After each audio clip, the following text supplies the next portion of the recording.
So picture this. You're a huge global brand, and you want to expand. You've got a winning product, right?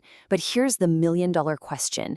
Do you sell the exact same thing everywhere, or do you change it up for each new country? That right there is the huge dilemma in global marketing. And getting it right, well, that's everything.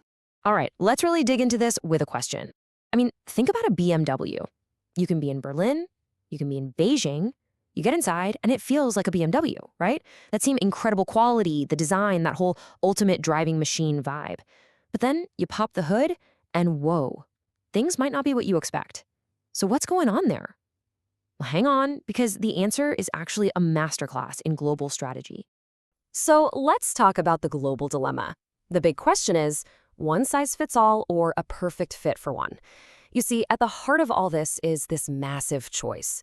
I mean, on one hand, companies would absolutely love a one-size-fits-all world. Just imagine how efficient that would be. One product, one ad, one single strategy for the entire globe. But the real world doesn't work like that, does it? The reality is, customers from country to country have totally different tastes, different needs, and completely different expectations. And this whole dilemma really boils down to two big opposing ideas. You've got global standardization on one side and local adaptation on the other. And believe me, these are two completely different ways of thinking about how to go international. Okay, so here's the real trade-off, right? Global standardization, that gives you these massive economies of scale.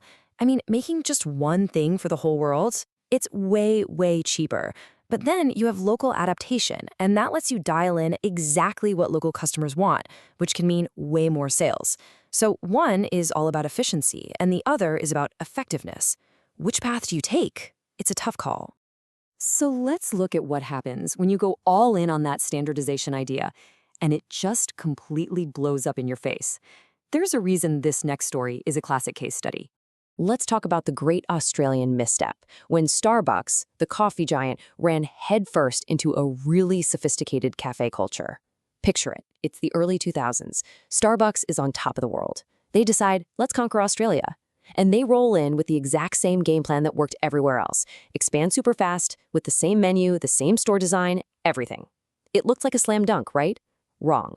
And this just perfectly shows the huge risks involved. Starbucks completely, and I mean completely, misread the Australian market. See, Australians already had this incredible, deep-rooted coffee culture. Think Italian style, with amazing local cafes literally on every corner. So the super sweet, kind of syrupy drinks on the standard Starbucks menu, they just didn't land. The prices seemed way too high compared to their favorite local spot, and that cookie-cutter, generic feel of the stores was a total turnoff. The result? It was a disaster. They ended up having to shut down dozens and dozens of stores. So this leads us to the big question, doesn't it? If going fully standardized is super risky, and we just saw how that can fail, but going fully local for every single market is insanely expensive and a logistical nightmare, what are you supposed to do? Is there, like, a third option? A way to get the best of both worlds? Yes, there is. And the solution has this really cool name that just nails the concept: glocalisation. It's not about picking one side. It's about smartly blending them together. So what is glocalisation? Well, it's the practice of running your business with both local and global factors in mind. Think of it as a hybrid approach. You standardize some things, but you adapt others. You keep the stuff that gives you that global power and efficiency, your core tech, your brand identity, but then you tweak all the other elements that are going to help you connect with and win over the local customers. It all comes down to this simple but really powerful idea. Think global, act local. That's the mantra. You hold on to your big global vision, the very essence of your brand, but you execute your plan on the ground with a real deep understanding of all the local details. All right, theory is great, but let's see what this looks like in the real world.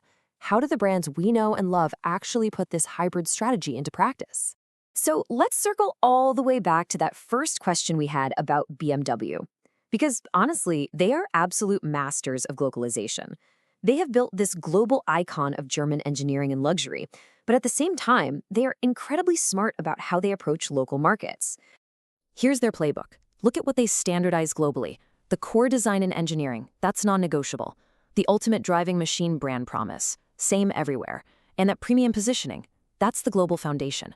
But then, Look at what they localize. They'll offer different engines depending on local fuel costs or regulations. Their marketing and ads are tailored to each country. And they'll even change up the interior features and option packages to match what local buyers want. That is thinking globally and acting locally in a nutshell. Okay, so what happened to Starbucks? Did they just pack up and leave Australia forever? No way. They learned their lesson, a very, very expensive lesson, and they came back with a much smarter local approach. It's their second shot. So, how did they adapt? Well, instead of just shoving their American menu down everyone's throats, they started listening. They added the flat white, which is a total Aussie classic, to the menu. They redesigned their stores so they felt less like a cookie-cutter chain and more like a local neighborhood cafe. They even changed up the food to include local favorites and started working with local suppliers. Basically, they learned to respect the local market, and it absolutely paid off.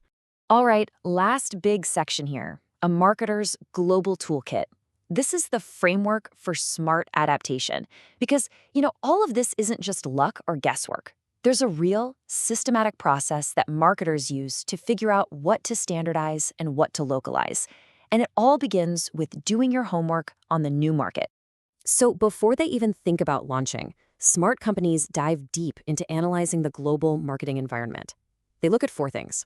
First, sociocultural forces. What are the local customs, the values? What do people care about? Second, technological forces. What's the internet access like? What devices do people use? Third, economic forces. How much money do people have to spend?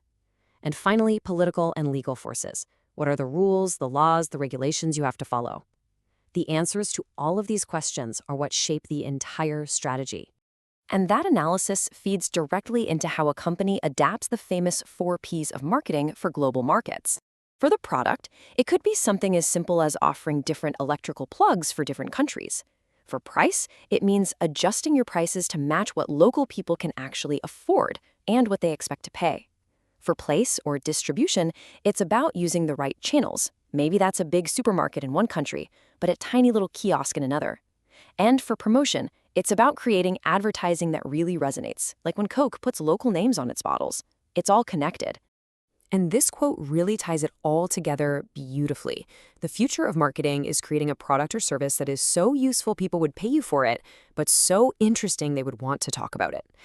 At the end of the day, it doesn't matter if you're changing a power plug or a coffee recipe. The goal is always the same. Create something that has real value, something that feels like it was made just for them. So I want to leave you with a final question to chew on. As our world gets more and more connected, what do you think is going to happen? Are all brands just going to become more and more similar, pushed by globalization? Or will the power of local culture fight back, forcing them to become even more unique and tailored? That's the great global dilemma, and it's shaping the future of pretty much every single brand you use every single day.